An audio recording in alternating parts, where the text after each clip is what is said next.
നമ്മളിൽ പല ആളുകളും പറയുന്ന ഒരു പരാതിയാണ് എന്ത് കാര്യങ്ങൾ ചെയ്യാൻ പറയുമ്പോഴും സമയമല്ല എന്നുള്ളത്. ഇത് പലപ്പോഴായി നമ്മൾ കേട്ട് തഴമ്പിച്ച ഒരു വർത്തമാനമാണ്. സത്യത്തിൽ നമ്മൾ ഓരോ ദിവസവും ഒരുപാട് കാര്യങ്ങൾ ചെയ്യുന്നുണ്ട്, നല്ല കാര്യങ്ങൾ തന്നെ ഒരുപാട് കാര്യങ്ങൾ ചെയ്യുന്നുണ്ട്. പക്ഷെ എന്തുകൊണ്ടാണ് ചില കാര്യങ്ങൾ നമുക്ക് മിസ്സായി പോകുന്നത് എന്ന് ചോദിച്ചാൽ സമയമില്ലാത്തതല്ല, മറിച്ച് നമുക്കവിടെ പ്രയോറിറ്റി നൽകാൻ കഴിയുന്നില്ല എന്നുള്ളതാണ്. പ്രത്യേകിച്ച് നമ്മുടെ ആരാധനാകർമ്മങ്ങൾ, ഇപ്പോൾ നമസ്കാരം എന്നുള്ളത് സമയബന്ധിതമായി ചെയ്യേണ്ട ഒരു കാര്യമാണ്.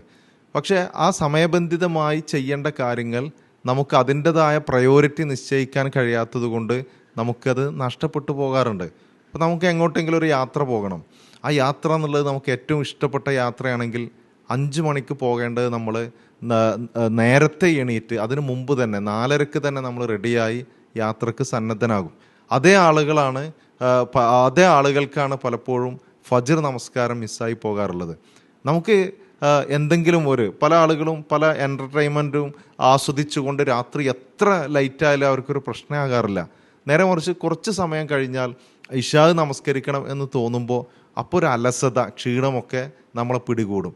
എന്ന് പറഞ്ഞാൽ നമുക്കവിടെ നമ്മൾ പ്രയോറിറ്റി കൊടുക്കുന്നത് എന്തിനാണോ അതിനെ നമുക്ക് വളരെ നല്ല രൂപത്തിൽ ചെയ്യാനും നമ്മുടെ പ്രയോറിറ്റിയിൽ ഏറ്റവും പിന്നിലുള്ളതിനെ നമുക്കൊരു അലസതയോടുകൂടെ സമീപിക്കാനേ സാധിക്കുകയുള്ളൂ. അതുകൊണ്ട് തന്നെ നമസ്കാരം എന്നുള്ളത് നമ്മുടെ പ്രയോറിറ്റിയിൽ എപ്പോഴും പ്രഥമ പരിഗണന നൽകുന്ന ഒന്നാക്കി മാറ്റണം. അങ്ങനെ മാറ്റുമ്പോഴാണ് നമസ്കാരം അതിൻ്റെതായ സത്തയോടുകൂടെ നിർവഹിക്കാൻ നമുക്ക് സാധിക്കുകയുള്ളൂ.